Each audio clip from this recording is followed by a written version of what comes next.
Good morning, dear students. Comes to the second chapter. Is matter around us pure?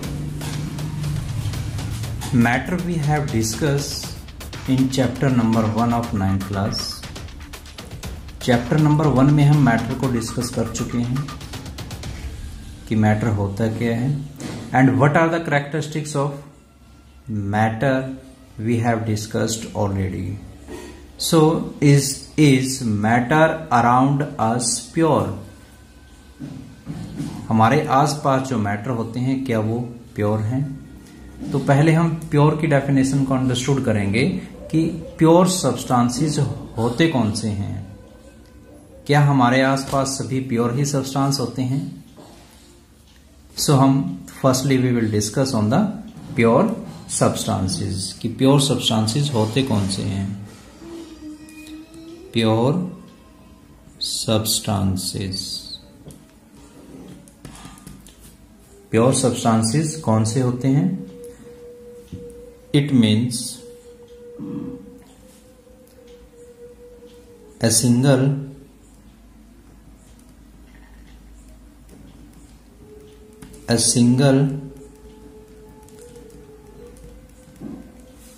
single substance which cannot be separated into other kinds of matter. Other kinds of matter by any physical process. Yes, उसे हम क्या बोलते हैं? Pure substance. तो pure substance कौन से होंगे? A single substance which cannot be separated into other kind of matter.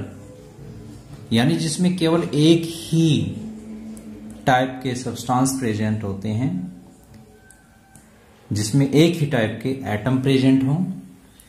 Clear? उसमें अदर काइंड के मैटर के अंदर उसको सेपरेट ना किया जा सके, जिसको अदर सब्सटेंसेस के अंदर ब्रेकअप ना किया जा सके. क्लियर? या सिंपली हम कह सकते हैं which is made up of only one type of atoms. जो एक ही टाइप के एटमों से मिलकर के बने हैं, तो that substances are known as pure substance. तो as single substance which can not be separated into other kind of matter by physical process. Simply physical process से जिसको अदर टाइप के जो है सब्सटेंस में ब्रेकअप ना किया जा सके, वो प्योर सब्सटेंस कहलाते हैं. Examples of pure substance. Examples are, for examples, gold, silver,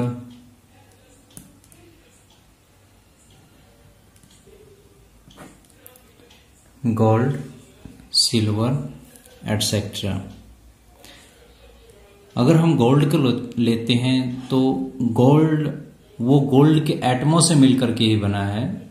उसको हम किसी अदर टाइप के सब्सटेंस में कन्वर्ट नहीं कर सकते, उसको अदर टाइप के सब्सटेंस के अंदर सेपरेट नहीं कर सकते.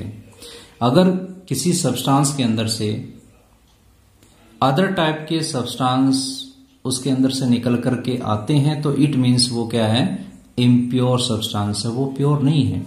जिसके अंदर किसी अदर सब्सटेंस की मिलावट होती है, उसके अंदर अदर सब्सटेंस की प्रेजेंस होती है, तो उसे हम इम्प्योर कहेंगे, उसे प्योर सब्सटेंस नहीं कहेंगे. क्योंकि जो प्योर सब्सटेंस है वो तो एक सिंगल सब्सटेंस ही उसके अंदर प्रेजेंट होते हैं, वो सिंगल सब्सटेंस से ही मिलकर के बना होता है कि उसे किसी दूसरे सब्सटेंस के अंदर सेपरेट नहीं किया जा सकता, जैसे गोल्ड है. नाउ नेक्स्ट वन इज, जो प्योर सब्सटेंसेस हैं उनकी एक तरीके से वो प्योर सब्सटेंसेस की टाइप कौन कौन सी हैं? The types of the types of pure substance. जो प्योर सब्सटेंसेस होते हैं उन प्योर सब्सटेंसेस की टाइप कौन सी होती है? मेनली जो प्योर सब्सटेंसेस हैं वो एलिमेंट और कंपाउंड होते हैं, एलिमेंट एंड कंपाउंड। एलिमेंट और जो कंपाउंड होते हैं, these are the examples of pure substances.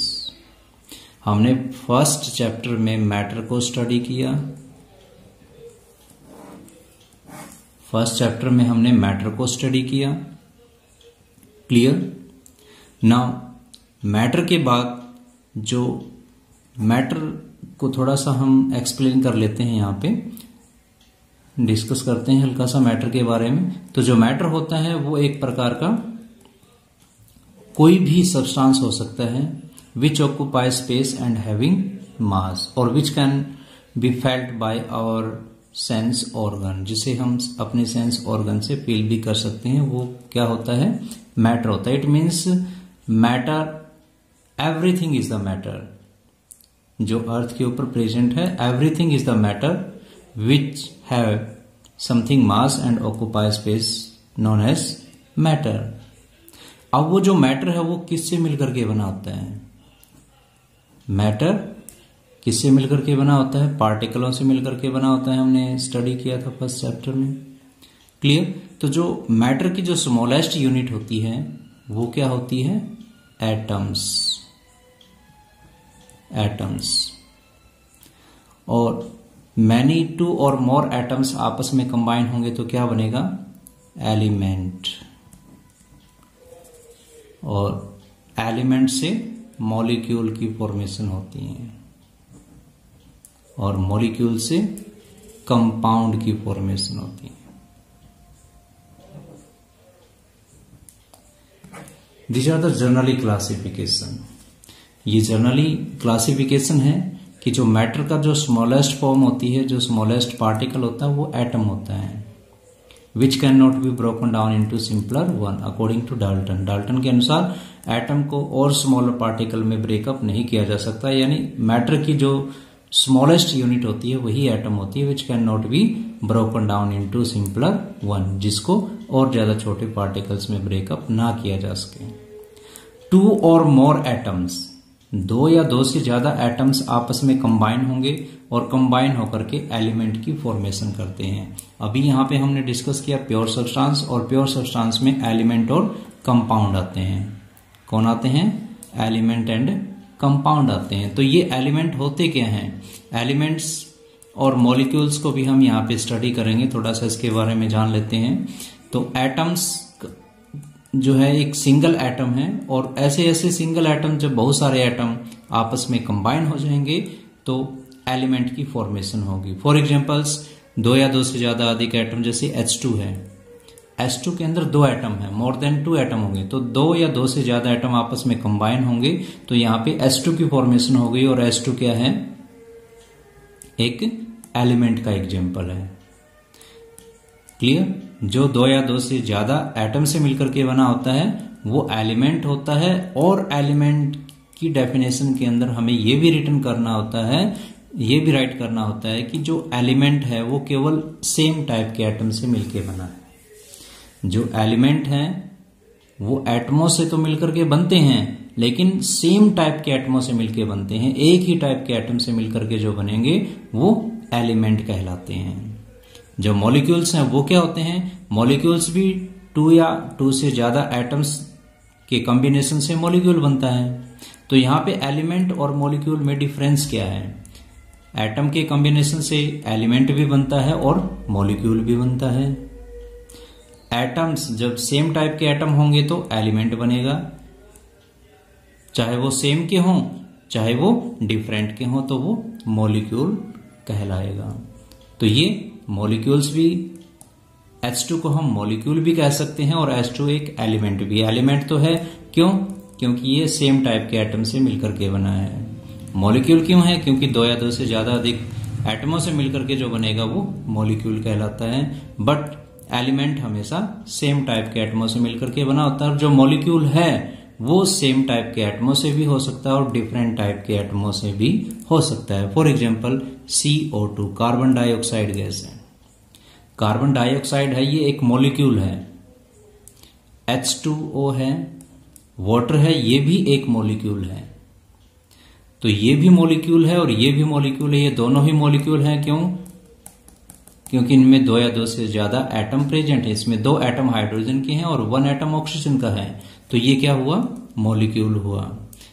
लेकिन डिफरेंट टाइप के एटम है, तो इस वजह से ये मॉलिक्यूल है। इसमें 1 कार्बन का एटम है और 2 ऑक्सीजन के एटम है कार्बन डाइऑक्साइड में, तो इस वजह से ये CO2 भी क्या हुआ?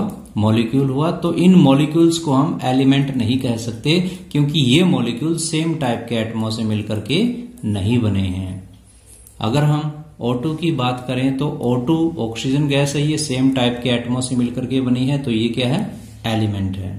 क्या है? ये एलिमेंट है। तो O2 और H2 ये एलिमेंट भी हैं, O2 और H2 ये मॉलिक्यूल भी हैं। क्लियर? लेकिन ये H2O और CO2 ये एलिमेंट नहीं है, ये केवल मॉलिक्यूल है, क्योंकि ये सेम टाइप के एटमों से मिलके नहीं बने हैं, तो इस वजह से इनको एलिमेंट नहीं कहा जा सकता है H2O और CO2 को। Clear? I think you understood this one.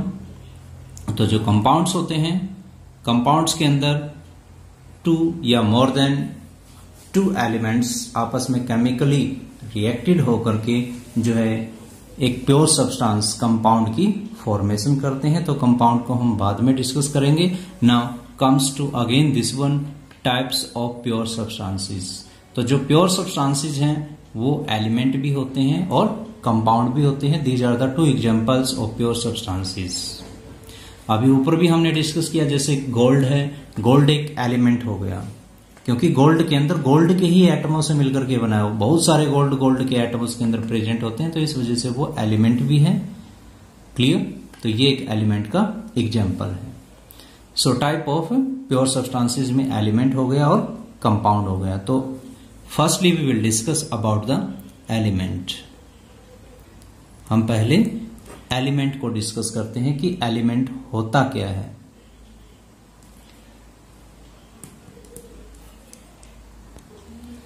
It is a pure substance. It is a pure substance which is made up of only one kind of atoms. तो जो एलिमेंट है वो एक प्योर सब्सटेंस है which is made up of only one kind of atom, जो एक ही type के एटमों से मिलकर के बना होता है, उसे हम क्या बोलते हैं? एलिमेंट बोलते हैं। क्लियर? तो एग्जांपल्स में हो जाएगा। एलिमेंट का एग्जांपल अगर हम राइट करें, एलिमेंट का क्या क्या एग्जांपल हो जाएगा? H2 हो गया एलिमेंट, O2 एक एलिमेंट का एग्जाम्पल्स है। तो these are the some examples of element. Now ये जो एलिमेंट्स होते हैं, अब हम एलिमेंट्स, टाइप ऑफ एलिमेंट्स को डिस्कस करेंगे।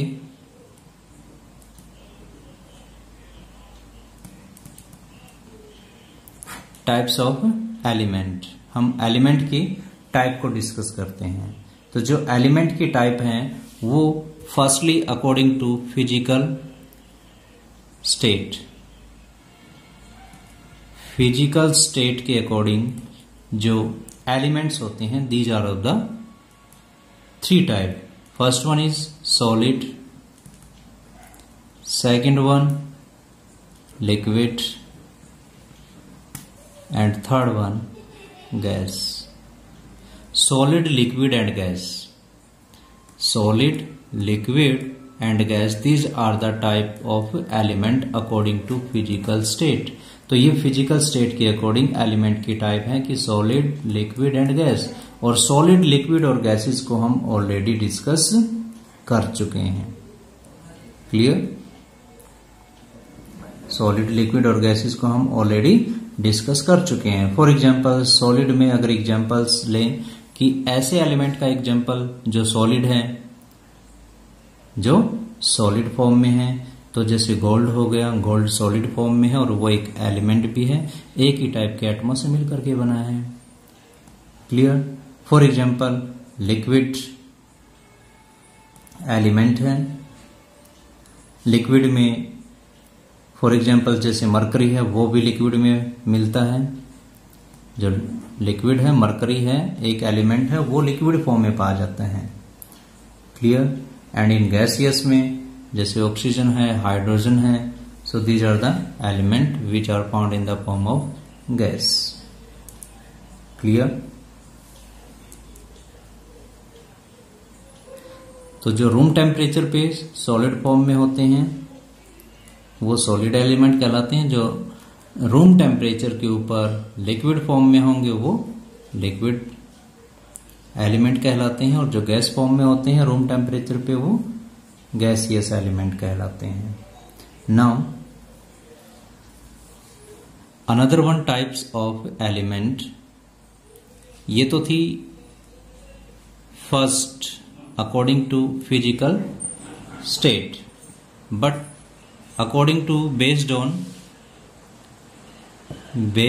on characteristics,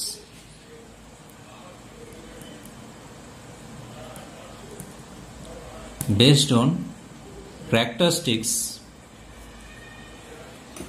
the types of element are of the three type.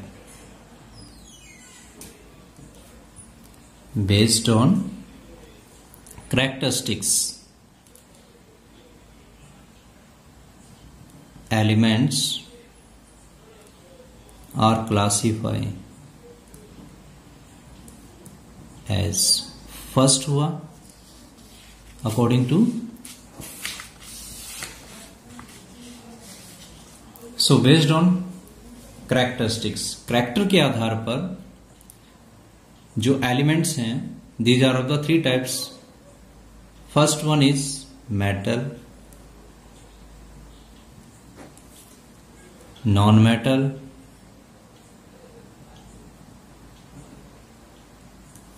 And third one is semi metal, otherwise metalloid.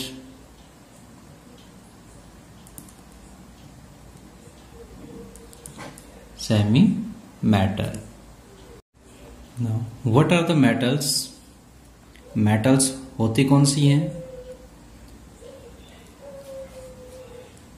The substance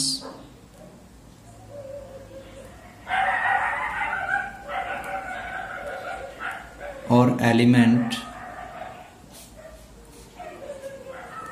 the substance or element which lose the electron and gets positive charge.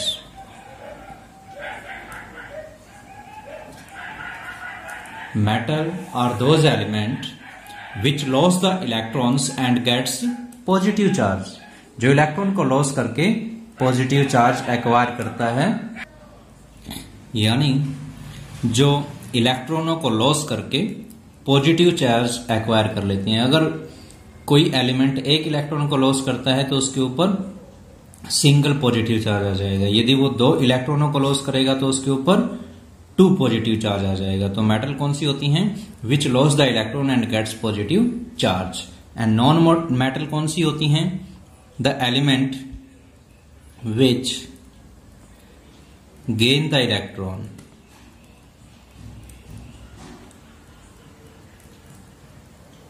gain the electrons and gets negative charge. Negative charge यानी non metal just opposite हो गई metal की, कि metal ने तो electron को loss किया था, लॉस करके पॉजिटिव चार्ज एक्वायर किया था, लेकिन यहां पे क्या करेंगे? ये लॉस नहीं करेंगे, इलेक्ट्रॉनों को गेन करेंगे। ये इलेक्ट्रॉनों को गेन करेंगे और इलेक्ट्रॉनों को गेन करके नेगेटिव चार्ज को एक्वायर कर लेंगे, तो उसे हम बोलते हैं नॉन मेटल। नॉन मेटल का एग्जाम्पल कौन सा हुआ, जैसे फ्लोरीन है या फिर क्लोरीन है। एंड इन मेटल के एग्जाम्पल्स में क्या हुआ, फॉर एग्जाम्पल जैसे सोडियम हो गया। Clear. Now semi metal. Semi metal कौन सी मेटल्स होती हैं,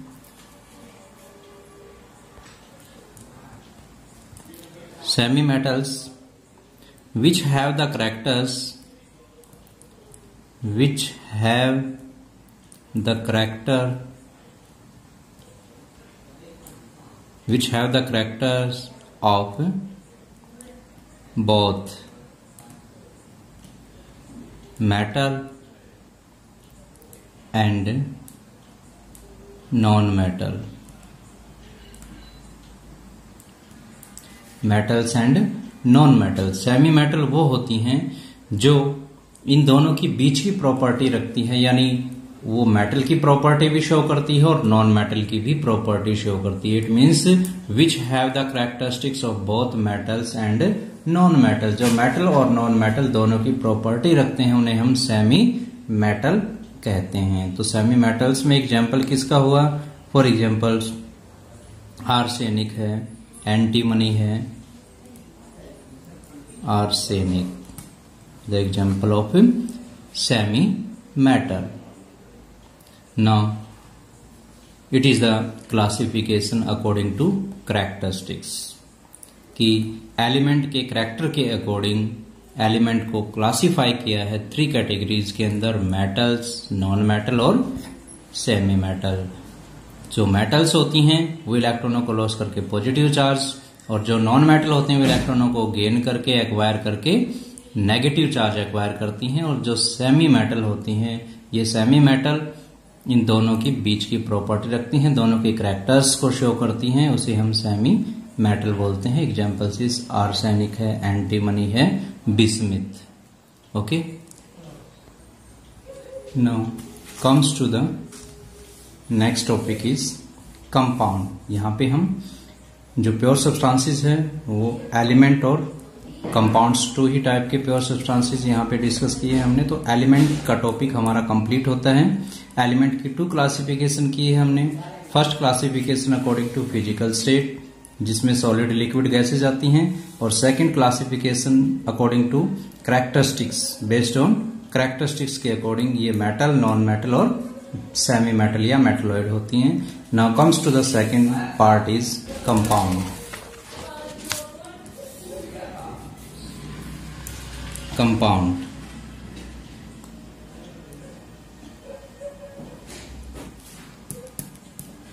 कंपाउंड क्या होते हैं? A pure substance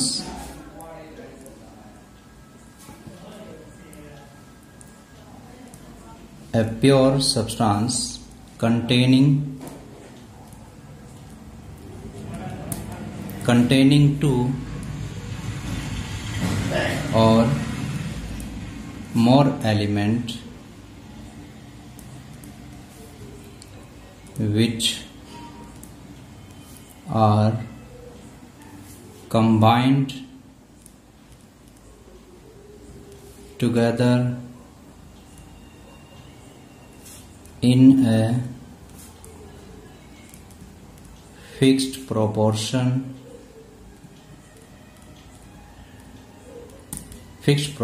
by mass। Yes, so compound क्या हुआ? कंपाउंड भी एक प्रकार का प्योर सब्सटेंस है, कंटेनिंग 2 और मोर एलिमेंट, जिसमें 2 या 2 से ज्यादा एलिमेंट्स प्रेजेंट हैं, बट वो एलिमेंट आपस में combined together in a fixed proportion by mass. वो एलिमेंट आपस में कंबाइंड है, एक दूसरे के साथ केमिकली फिक्स हैं by mass. Clear? So now next one is types of compound.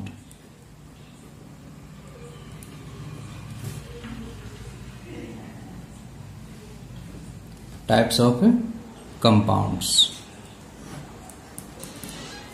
In this one, जो कंपाउंड अभी हमने डिस्कस किया कि जो कंपाउंड है वो एक प्योर सब्सटेंस होता है जिसके अंदर दो या दो से ज्यादा एलिमेंट प्रेजेंट होते हैं, वो कंबाइंड टुगेदर होते हैं, केमिकली आपस में कंबाइंड होते हैं फिक्स प्रोपोर्शन बाय मास। इसका एग्जांपल अगर हम लें तो एग्जांपल में क्या हो जाएगा, जैसे H2O है, H2O एक कंपाउंड है, H2O क्या है, कंपाउंड है। इसमें H2O के अंदर H2 एलिमेंट और ऑक्सीजन का एक एटम, दो एटम हाइड्रोजन के और एक एटम ऑक्सीजन का प्रेजेंट है, और ये आपस में केमिकली रिएक्ट हुए हैं, केमिकली रिएक्ट होकर के जो है कंपाउंड की फॉर्मेशन की है। H2O का अगर हम H2O के अंदर जो कंपाउंड है, इसके अंदर H2 का जो मास है वो 2 है और ऑक्सीजन का मास क्या है, 16 है। ऑक्सीजन का मास 16 होता है और एक हाइड्रोजन का 1 होता है, तो H2 का कितना हुआ, 2। अब इसका सिंपल रेशियो क्या हुआ, 1:8। सिंपल रेशियो 1:8 आता है। इट मीन्स जो H2O एक कंपाउंड है, इस कंपाउंड के अंदर हाइड्रोजन और ऑक्सीजन का फिक्स प्रोपोर्शन बाय मास होता है। जो रेशियो है वो फिक्स होगा, 1:8 होगा। चाहे हम H2O को कहीं से भी ऑब्टेन करें, चाहे वो रेन वाटर है, चाहे वो टैप का वाटर है, चाहे वो हैंडपंप का वाटर है, वाटर चाहे हमें कहीं से भी ऑब्टेन किए हैं, अगर वो वाटर है तो उसके अंदर हाइड्रोजन और ऑक्सीजन का जो रेशियो होगा वो हमेशा फिक्स रहेगा, 1:8 आएगा। तो यही डेफिनेशन में मेंशन है कि वो एटम या एलिमेंट, जो भी जितने भी एटम या एलिमेंट होते हैं वो सभी आपस में केमिकली कंबाइंड होते हैं फिक्स प्रोपोर्शन बाय मास। तो ये एक कंपाउंड है और कंपाउंड का जो रेशियो होता है उसके एलिमेंट्स का वो फिक्स होता है, एटम या एलिमेंट जो भी उसके अंदर प्रेजेंट होते हैं। नाउ टाइप्स ऑफ कंपाउंड्स, जो कंपाउंड्स की टाइप हो वो कितने टाइप की होती हैं। So these are classified into 2। First one organic compound, organic compound, और second is inorganic compound.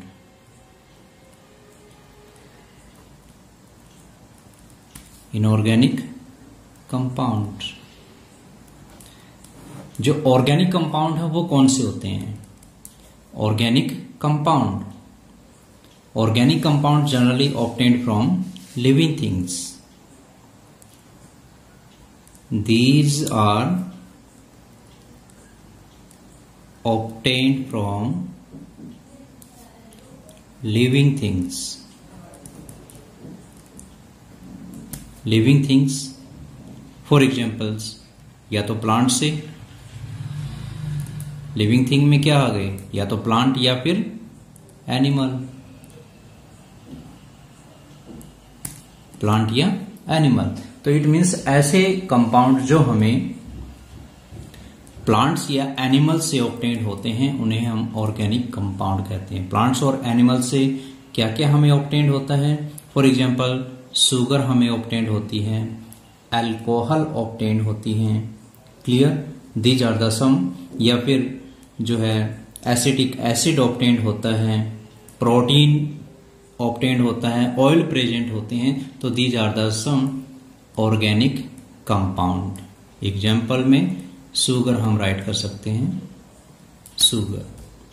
Sugar है, ऑयल है, प्रोटीन है, फैट है, all these are the organic compounds which are obtained from living things, या तो plant से मिले या फिर एनिमल से।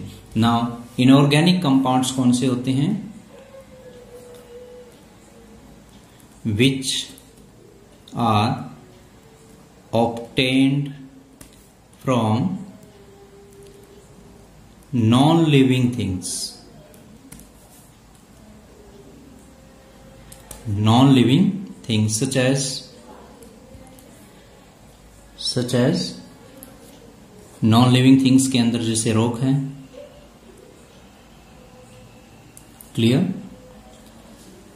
नॉन-लिविंग थिंग्स के अंदर रॉक्स हैं या फिर minerals,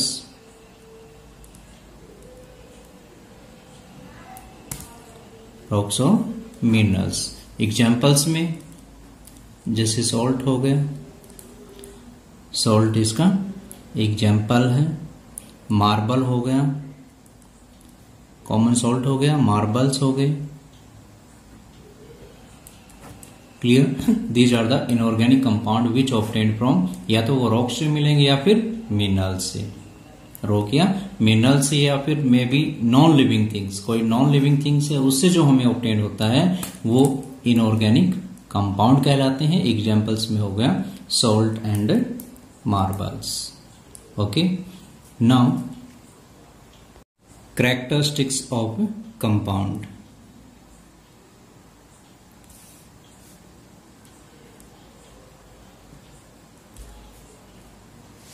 Characteristics of a compound. Characteristics of a compound. Characteristics of compound. Compound के क्या क्या कैरेक्टर्स होते हैं, अब हम उन्हीं को डिस्कस करेंगे। Firstly we can write here, first one is compound is composed of the same element. Composed of same element combined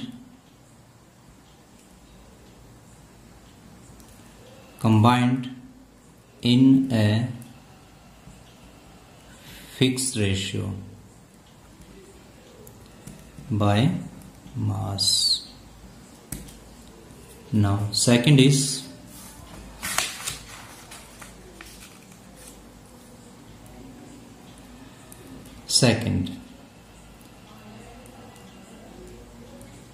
it is homogeneous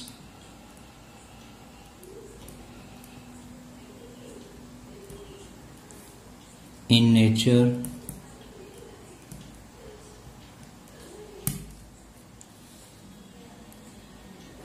third one is a chemical compound, it is formed as a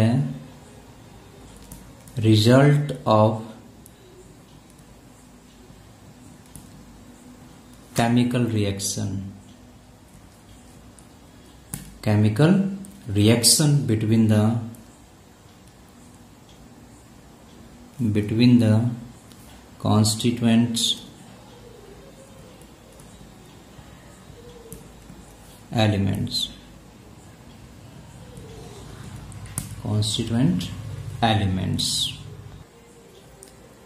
Now fourth is the properties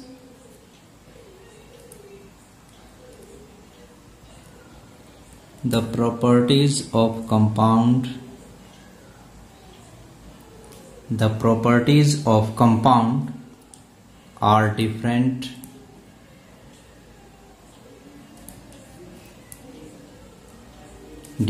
from constituent element.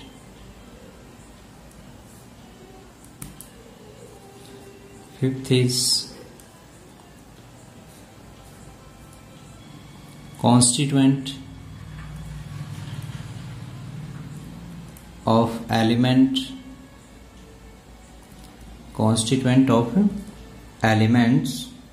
cannot be constituent of compound. Constituent of compound cannot be separated.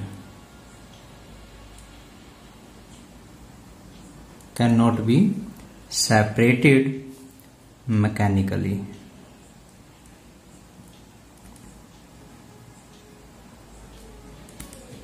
Now sixth one is the formation or decomposition formation or decomposition of compounds involve energy change. These are the some characteristics of the compounds. So comes to these one again, we will discuss the characteristics of a compound. Okay, first one characteristics of compound. First क्या कहता है? Compound is composed of same element combined in a fixed ratio by mass. Compound है, चाहे हम कोई भी compound लें, जैसे अभी वाटर का हमने डिस्कस किया था कि जो वाटर है वो हमेशा सेम ही टाइप के एलिमेंट से मिलकर के बनेगा, which are combined in a fix ratio by mass, और उनके मास का रेशियो भी फिक्स रहेगा। जैसे वाटर है, वाटर चाहे हम कहीं से भी ऑब्टेन कर लें, उस वाटर के अंदर जो उसके एलिमेंट है वो सेम ही रहेंगे, हाइड्रोजन और ऑक्सीजन सेम एलिमेंट ही रहेंगे, चाहे कहीं से भी कैसा ही वाटर हम ऑब्टेन कर लें, उस वाटर के अंदर हाइड्रोजन और ऑक्सीजन अवेलेबल होंगे ही होंगे, और उनका जो मास का रेशियो है वो भी फिक्स रहेगा, वो चेंज नहीं होगा। अगर वो रेशियो उनका चेंज हो जाएगा तो इट मीन्स वो कंपाउंड ही नहीं है। कंपाउंड एक प्रकार के केमिकली सब्सटेंस होते हैं जो आपस में केमिकली रिएक्ट होकर के एक कंपाउंड की फॉर्मेशन करते हैं। जितने भी एलिमेंट उसके अंदर प्रेजेंट होते हैं वो केमिकली रिएक्टेड होते हैं, जिससे कंपाउंड की फॉर्मेशन होती है। अभी डिस्कस किया जैसे H2 है, चाहे CO2 है, मे बी एनी अनदर, चाहे कोई भी एलिमेंट है, तो वो अगर कंपाउंड है तो वो हमेशा उसकी कंपोजिशन ऑलवेज रिमेन सेम, वो कंपोजिशन चेंज नहीं होगी, उनका जो मास का रेशियो हो वो चेंज नहीं होगा। Now second is it is homogeneous in nature. Homogeneous और इन नेचर का मीनिंग क्या होता है? होमोजीनस का मीनिंग होता है कि सेम फेज में आना। सेम फेज का मीनिंग होता है कि जो मीडियम है, जितने भी कॉन्स्टिट्यूएंट एलिमेंट उसके अंदर प्रेजेंट है, वो सारे के सारे कॉन्स्टिट्यूएंट एलिमेंट का एक सिंगल मीडियम बन जाता है, सेम मीडियम में वो सारे आ जाते हैं। फॉर एग्जांपल जैसे वाटर है, वाटर के अंदर हमने शुगर को डाला तो शुगर सॉलिड है और वाटर क्या है? शुगर सॉलिड है और वाटर क्या है? वाटर एक तरीके से लिक्विड है। तो वाटर लिक्विड है और जो शुगर है वो सॉलिड है। अगर उनको हम डिजोल्व नहीं करते, वो एज इट इज वैसे ही पड़े रहते हैं, तो उसे हम बोलेंगे हेट्रोजीनस इन नेचर, कि वो दोनों तो विजिबल हैं, उनकी बाउंड्री विजिबल है। वो सॉलिड शुगर है वो अलग से दिखाई देगी, वाटर अलग से दिखाई दे रहा, तो इट मीन्स वो आपस में मिक्स हुए ही नहीं, वो आपस में जो है डिजोल्व नहीं हुए हैं, कंप्लीटली सेम फेज के अंदर नहीं आए हैं। वो लिक्विड है, वो तो लिक्विड, वाटर है वो तो लिक्विड के स्टेट में है ही, लेकिन जो शुगर है वो सॉलिड फॉर्म में ही है एज इट इज। लेकिन जब उस शुगर को डिजोल्व करेंगे तो डिजोल्व करने के बाद शुगर किस फॉर्म में आ जाएगी? शुगर लिक्विड फॉर्म में आ जाएगी। इट मीन्स वाटर था वो भी लिक्विड, और जो शुगर है अब वो भी लिक्विड में कन्वर्ट हो गई, तो दोनों का फेज, दोनों का मीडियम सेम हो गया, तो उसे हम बोलेंगे होमोजीनस इन नेचर। तो उसी तरीके से अगर कोई भी कंपाउंड है, उस कंपाउंड के अंदर जितने भी कॉन्स्टिट्यूएंट एलिमेंट होते हैं वो सभी के सभी जो है होमोजेनियस इन नेचर होते हैं, उन सभी का सेम मीडियम आ जाता है, सभी की सेम फेज होती है। Now third one is it is formed as a result of chemical reaction between the constituent element. क्या कहता है? It is formed as a result of chemical reaction. Compound हमेशा केमिकल रिएक्शन से बनेंगे। कैसे बनेंगे? केमिकल रिएक्शन से। अभी जैसे हमने वाटर के अंदर शुगर को ऐड किया, क्या शुगर और वाटर ने दोनों ने आपस में केमिकल रिएक्शन की? नहीं की ना, क्योंकि शुगर और वाटर को तो हम दोबारा से सेपरेट भी कर सकते हैं, तो इस तरीके से उनमें केमिकल रिएक्शन नहीं हुई। तो जब भी कोई कंपाउंड बनता है तो उनके बीच में केमिकल रिएक्शन जरूर होती है बिटवीन द कॉन्स्टिट्यूएंट एलिमेंट। अब जैसे वाटर का एग्जांपल हम लेते हैं H2O। H2O को बनाने के लिए, वाटर की फॉर्मेशन होने के लिए हाइड्रोजन गैस और ऑक्सीजन गैस दोनों का होना जरूरी है। हाइड्रोजन गैस को और ऑक्सीजन गैस को दोनों को आपस में मिक्स कर दें तो क्या मिक्स करने से केमिकल रिएक्शन उनमें नहीं हुई है, केवल उन दोनों को मिक्स कर दिया, तो मिक्स करने से क्या कंपाउंड बनेगा? नहीं बनेगा। तो हाइड्रोजन गैस और ऑक्सीजन गैस में जब उन दोनों में आपस में रिएक्शन होगी, केमिकल रिएक्शन होगी, तभी जो है कंपाउंड की फॉर्मेशन होती है। तो यही मेंशन है कि कंपाउंड तभी बनेगा जब उनके कॉन्स्टिट्यूएंट एलिमेंटों के बीच में केमिकल रिएक्शन होंगी। तो वाटर एक कंपाउंड है और वाटर के कॉन्स्टिट्यूएंट एलिमेंट कौन से हैं? हाइड्रोजन और ऑक्सीजन। क्लियर? तो जब भी जो है कंपाउंड के कॉन्स्टिट्यूएंट के अंदर कॉन्स्टिट्यूएंटों के बीच में केमिकल रिएक्शन होती है तो कंपाउंड तभी बनता है। Now fourth is the properties of compound are different from the constituent element. Properties of compound, compound की जो प्रॉपर्टी होती है वो बिल्कुल ही डिफरेंट होती है फ्रॉम कॉन्स्टिट्यूएंट एलिमेंट। जैसे हम वाटर का एग्जांपल लेते हैं। अभी हाइड्रोजन गैस और ऑक्सीजन गैस दोनों गैस की फॉर्म है। हाइड्रोजन भी गैस होती है और ऑक्सीजन भी गैस होती है, लेकिन जब वो दोनों आपस में केमिकली रिएक्शन होंगी तो क्या जो वो कंपाउंड बनेगा उस कंपाउंड में हाइड्रोजन गैस के या ऑक्सीजन गैस की प्रॉपर्टी होगी? नहीं होगी। उसमें तो प्रॉपर्टी बिल्कुल ही डिफरेंट आ जाएगी। ना तो हाइड्रोजन गैस की मिलेगी उसमें प्रॉपर्टी, ना ही ऑक्सीजन में। तो वो वाटर बन गया और वाटर की प्रॉपर्टी तो गैस की तरह होती नहीं, वो तो लिक्विड ही बन गया एक, तो उसकी प्रॉपर्टी बिल्कुल डिफरेंट होगी। तो यहाँ पे यही मेंशन किया गया है कि the property of compound are different from constituent element. जो उसके कॉन्स्टिट्यूएंट एलिमेंट होते हैं उनकी जो प्रॉपर्टी होती है उनकी प्रॉपर्टी से बिल्कुल डिफरेंट प्रॉपर्टी होती है कंपाउंड की। अब जैसे वाटर है, वाटर के अंदर हम सॉल्ट को ऐड कर दें या वाटर के अंदर शुगर को डिजोल्व कर दें, क्लियर, तो वो शुगर का भी उसमें टेस्ट मिलेगा और वाटर, दोनों की प्रॉपर्टी उसके अंदर होगी। जो सॉल्यूशन बना, जो स्वीट सॉल्यूशन बना, जो मीठा सॉल्यूशन बना, तो उसके अंदर मिठास भी हो गई और वाटर, दोनों की प्रॉपर्टी होगी। लेकिन जो कंपाउंड होते हैं, कंपाउंड में ऐसा नहीं होता। कंपाउंड में जब दोनों कॉन्स्टिट्यूएंट एलिमेंट या तीनों कॉन्स्टिट्यूएंट एलिमेंट, जितने भी उसके कॉन्स्टिट्यूएंट एलिमेंट होते हैं, अगर वो आपस में केमिकली रिएक्शन करते हैं तो केमिकल रिएक्शन करने से कोई अदर ही कैरेक्टर्स का कंपाउंड बनेगा। उन कॉन्स्टिट्यूएंट एलिमेंट की प्रॉपर्टी वाला कोई कंपाउंड नहीं बनेगा। तो कहने का मीनिंग ये है कि उनके कॉन्स्टिट्यूएंट एलिमेंट की प्रॉपर्टी कुछ और होती है, लेकिन जब वो कंपाउंड बनेगा तो उसकी प्रॉपर्टी कुछ और मिलेगी, सेम नहीं होगी, उनसे डिफरेंट मिलेगी। Okay, different from constituent element. Now fifth, the constituent compound can not be separated mechanically.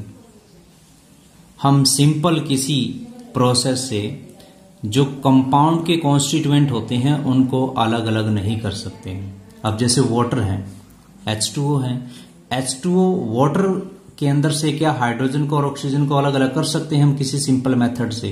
नहीं। उसको करने के लिए कोई केमिकल रिएक्शन ही करनी पड़ेगी। किसी मैकेनिकल रिएक्शन से या मैकेनिकल प्रोसेस से जो है उस कंपाउंड के कॉन्स्टिट्यूएंट को सेपरेट नहीं किया जा सकता, उस कंपाउंड के कंपोनेंट को अलग नहीं कर सकते हैं। तो constituent of A compound can not be separated mechanically. तो उसको केमिकल प्रोसेस से हम कर सकते हैं, लेकिन सिंपली मेथड से या फिजिकली मेथड से, मैकेनिकली वे से हम उसको सेपरेट नहीं कर सकते हैं। Sixth point, it is the last point, the formation और decomposition of compounds involves energy change. जब भी चाहे तो कोई कंपाउंड बनता हो, चाहे कोई कंपाउंड का ब्रेकअप होना हो, जब भी ये कोई प्रोसेस होती है, चाहे कंपाउंड बने या कंपाउंड डिकम्पोज हो, उन दोनों ही प्रोसेस में कंपाउंड के अंदर एनर्जी का चेंज जरूर होगा, एनर्जी उसमें चेंज होती है। Clear? So these are the some characteristics of the compound. ये कंपाउंड के कुछ एक कैरेक्टरिस्टिक्स थे। You can note down these one.